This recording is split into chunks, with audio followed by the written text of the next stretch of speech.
All right, my friends, this is Donnie. And Sandra. And we are coming to you from Granville County. Granville County, we're actually in Oxford in Granville County. And we are at the Walmart Supercenter in Oxford. And we boondocked for the first time at a Walmart. And it was enjoyable. Yeah, it was nice. It was nice. It was, of course, all the way up to about 11 o'clock, you heard traffic and stuff like that, but we slept pretty good. At least I slept pretty good. I slept good. Way better than I did at a Cracker Barrel. Yeah, but I will say this. This Walmart is not near as busy as the Walmarts that we usually see. Now, I do know at the time of this recording, they're having a boycott. There's some political thing going on where everybody's boycotting. It's Walmart. Not everybody, but there's a certain group that's boycotting Walmart, Target. Sam's. Is Target one of them? Well, Target is, but they've paused the Target for this week because they're boycotting Walmart. Okay, but it's Walmart and Sam's Club, yes. Okay, so and it's for a week. It's for a week, and we found this out yesterday, and so now my mind went to protesters and picketers and all that stuff, but we got here and we didn't see anything. But we saw a quiet Walmart. And so. But what happened, guys, how we got here was that we went on Hip Camp. For those of you that have never heard of Hip Camp is a platform where you don't have to have an RV. You can stay in tents, RVs, little tiny homes, little apartments above garages people have. Yuricks, anything. There was one in Granville County, and we could not get the lady that was over it to contact us back in a timely manner. It's like she would contact us, and then if I had a question about something, and then like a week and a half, 2 weeks later, she'd get back with us, and it looked like everything was going to be on the go. And what happened was I went to reserve, and I saw that she did not allow Class C motorhomes, which we have. And so I was like, let me message her back, because I know I told her we had a Class C. Let me message her back and just make sure, because sometimes it's just an accident. But she allowed every single type of RV that you can think of. There was a whole list of them, but Class C's. Class C's were the only one they didn't allow. And I couldn't get her to message me back. So now we did see what appeared to be a low clearance on the initial drive-in. So I questioned her about that when I questioned her about the Class C's. And guys, you got to go through all that. You have to do all that before you show up. And that way you don't end up having a big issue. Because she was strict. She was the ones that was, it said she was very strict on the cancellations. Policy, yeah. And so I didn't want to, it was a $60 stay. It was $60. And it's just for one night. So I didn't want to pay all that money and then having a problem. So you got to do your background, make sure everything is on the good when you show up.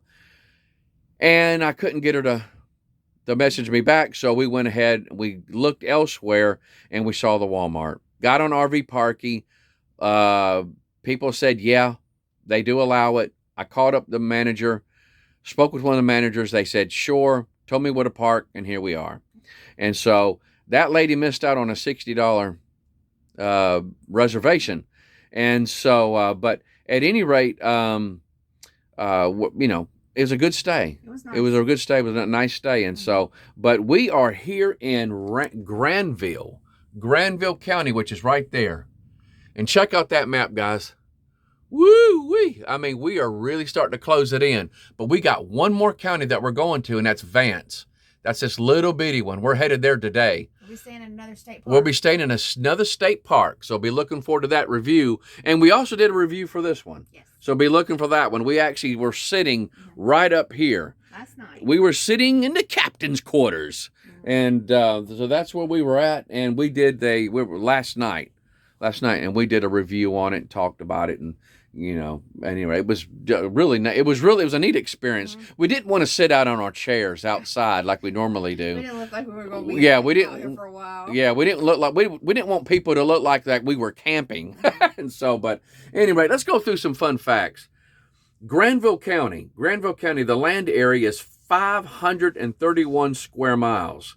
In 2023, they had 62,192 people. Granville County, located in the Piedmont region of north central North Carolina, and partially bordered by the state of Virginia, was formed in 1746 from Edgecombe County.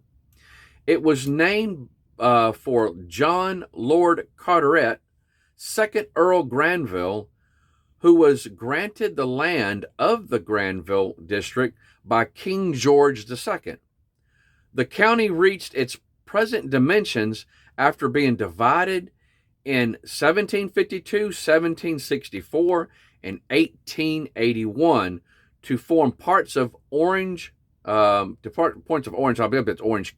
Well, it says Orange Butte, no longer extant, and Vance counties, respectively.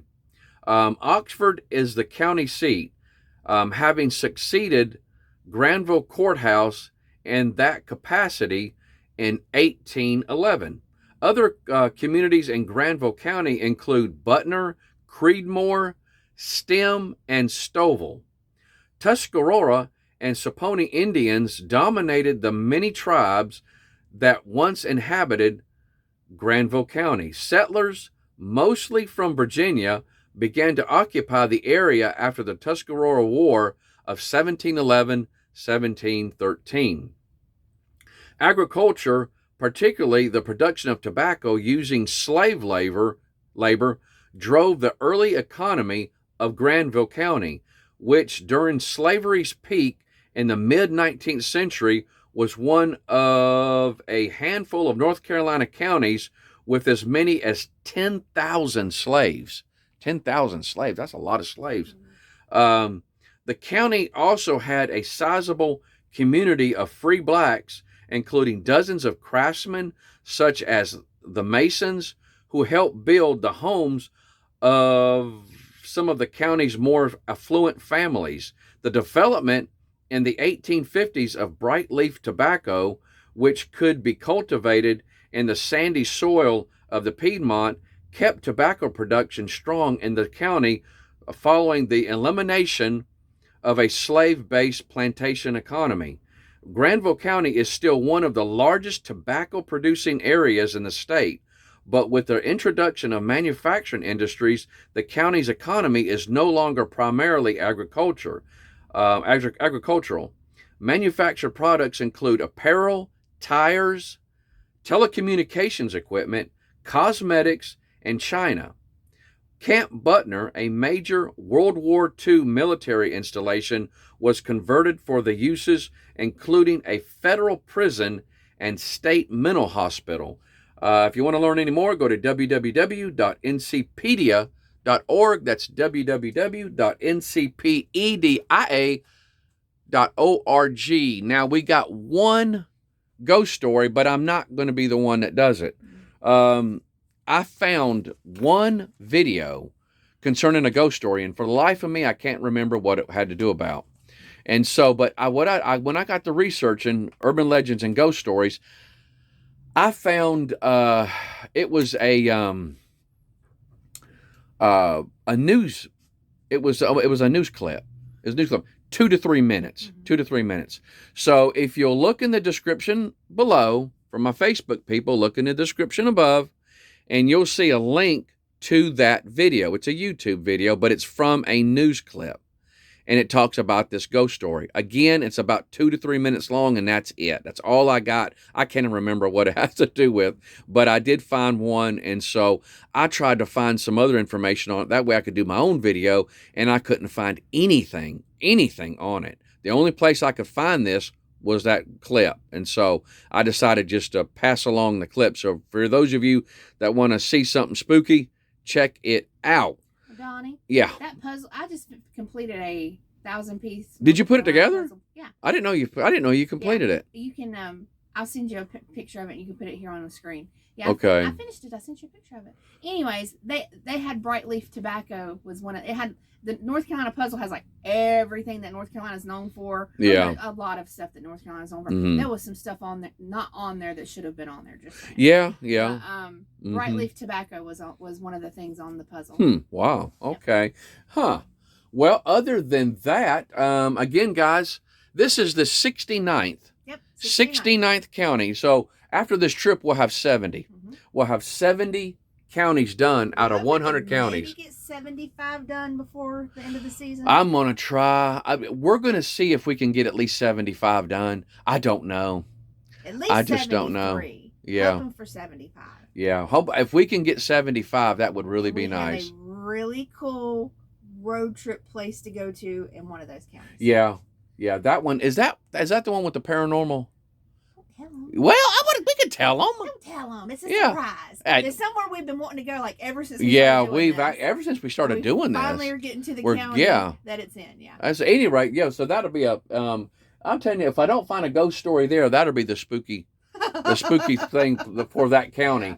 And so, but at any rate, guys, we're gonna let you go. Look at that map. That's 69 counties that we have been to at least one night in North Carolina. Out of the 100 that are in there, there's 100 counties, guys, in this state. And some counties we've stayed in longer than others.